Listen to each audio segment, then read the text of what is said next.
You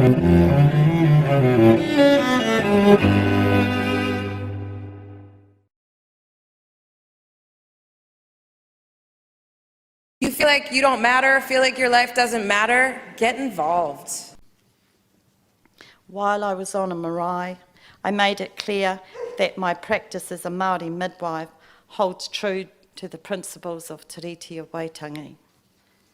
I have to file this claim because what I see, what I hear every day, and what I will probably continue to hear unless this tribunal court takes notice of all of the people that come here, is that without a doubt the Crown has absolutely breached Māori rights under the treaty. Since this matter went public, I have simply been flooded with calls, messages and emails. There are literally hundreds and hundreds of people wanting answers and needing help, looking for lost children, trying to find themselves. I make this issue public for the best interest of all of those people. It is a matter of national importance and it cannot be permitted to carry on. There are too many depending on you, sir, to give us justice.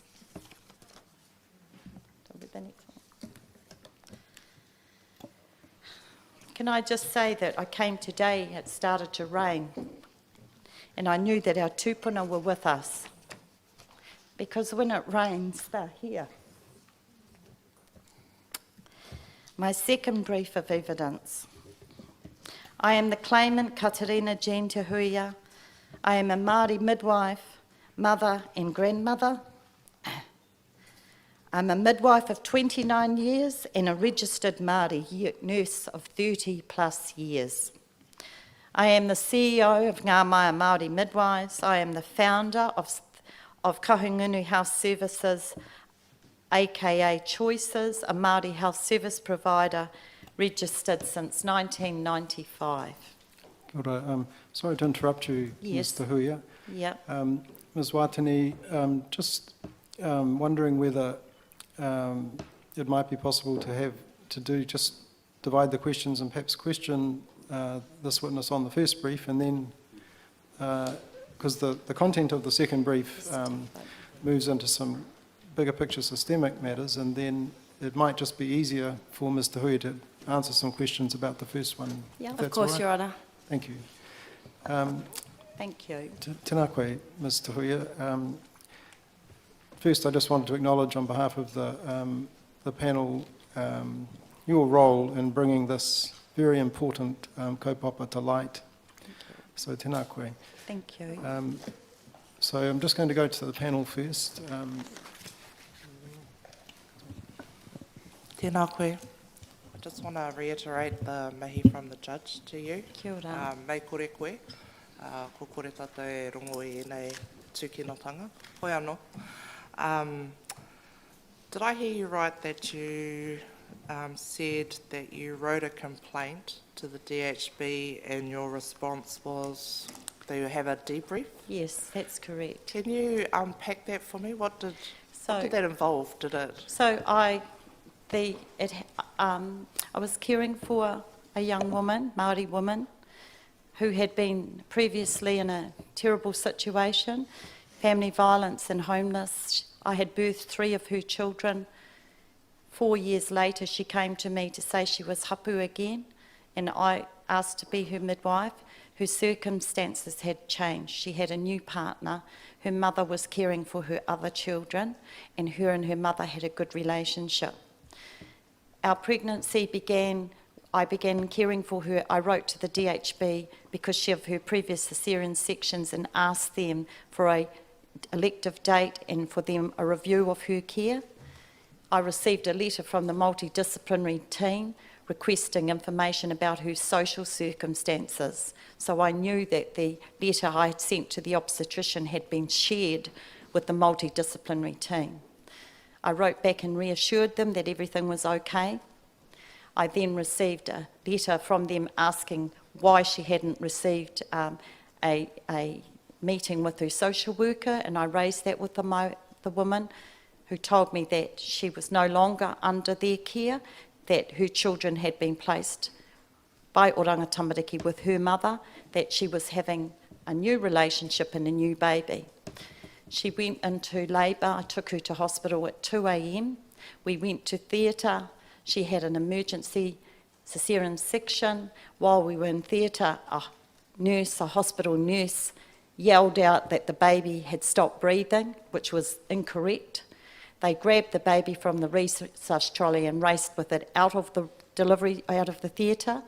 I stayed with the mother, who was hysterical. I was also upset, not knowing what was happening.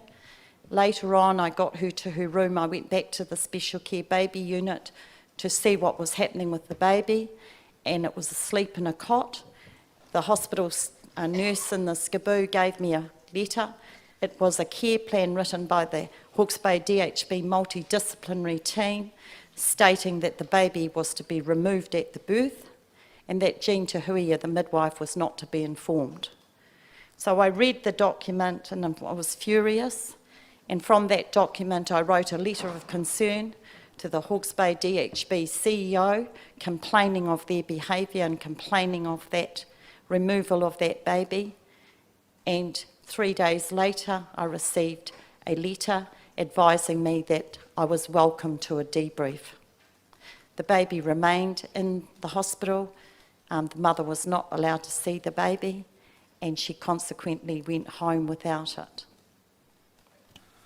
So just on the matter of the debrief, Yes.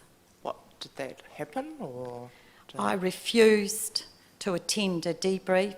I requested a policy on the uplift of newborn babies without parents' consent or knowledge. I did not know or understand why that had happened. The DHB failed to give me any information, and so I sought to find out myself by enrolling onto a PhD doctorate to learn everything I could about child welfare policy and practice across 4 countries: Australia, Canada, USA, America and New Zealand, and we share the same projection, the same journey, the same policies and the same practice. This is not a Maori problem, this is an Indigenous problem, and our children are targeted as a commodity. It is a $1 trillion industry across the 4 countries. Sorry to keep labouring the point of the debrief. I'm just trying to understand how Yes. that could be considered a process for dealing with official complaints that are written by you. Yep. Is that a common response if people lodge a complaint, that they will be invited to a debrief? In my opinion, I don't believe the DHB had ever been challenged about their process of removing newborn Maori babies, and as a consequence, I don't believe they thought through what they had done, why they had done it, and how they were doing it. And I've kept all my documentation because I continue to write, continue to raise objections, and continue to ask for answers. Just on paragraph 9, around information, and you've said that you saw the note that Yes. specifically targeted you as a person not to share information with. Yes. Do you feel that is because you have been targeted for speaking out against them, or is that just a common occurrence that information is not being shared with the various people who might be the touch points in Oranga Tamariki? I believe that is a common occurrence, as I have the pleasure of working with other Maori midwives across Aotearoa, and their story is common to my story. Often they are withheld information about their hapu mama. Often they are not told that their hapu mama are under investigation, and often they are treated as part of the problem.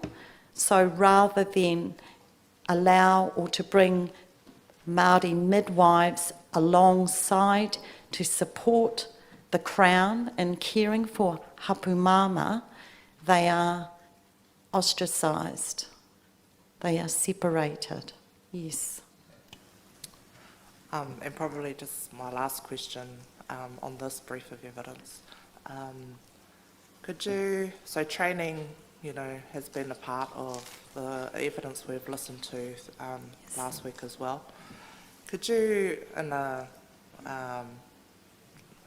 briefly tell us about what is the requirements for training for a midwife? So we have, there is a 4-year training that is required. It is required to attend university, polytechnics. There are 5 midwifery schools in the country.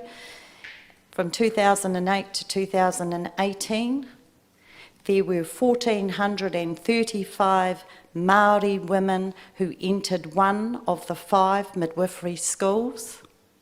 1,273 failed the midwifery programs. Only 262 Maori women completed their midwifery training at one of the 5 midwifery schools in 10 years from 2008 to 2018.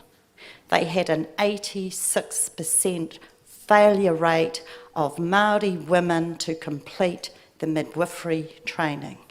So when you ask me, what is the training? I say there is no training, there is no supported means and no supported ways that Māori women can work alongside Māori hapu mama to support them having a baby. Literally, it is a suppression of the Tōhunga Act that has given rise to programs that are a one-stream, one-size-fit-all, middle-class, white Pākehā programs. Sorry, I was trying to be brief. No. It was an interesting insight. So, I suppose where my question was, what I was trying to understand, I suppose, is aside from the hapu and yes. whānau part of the tamaiti and the Yes. hauora of the tamaiti, within the training itself, the curriculum, are midwives also trained in how to deal with Oranga Tamariki as part of their training? So how they might play a role in that? Is that part of the is it part of the curriculum, I suppose? It may be part of a white Pākehā forum, but for Māori midwives, our belief is that our Māori whānau require basic support, housing, social connectedness, income, education, for them to be able to care for and have pipi safe in this country today is almost impossible. We have a rising number of Māori women throughout New Zealand who are choosing to free birth. Free birth means they neither choose a Māori or Pākehā midwife, they have a baby alone with nobody there because they are so scared of the system. And this is a phenomenon which is happening. Māori midwives are aware of the number of free birthers that are now happening. It's a result of a disconnect between the systems and women, Māori women. Tēnā koe. Those are my questions for now. Kia ora, thank you.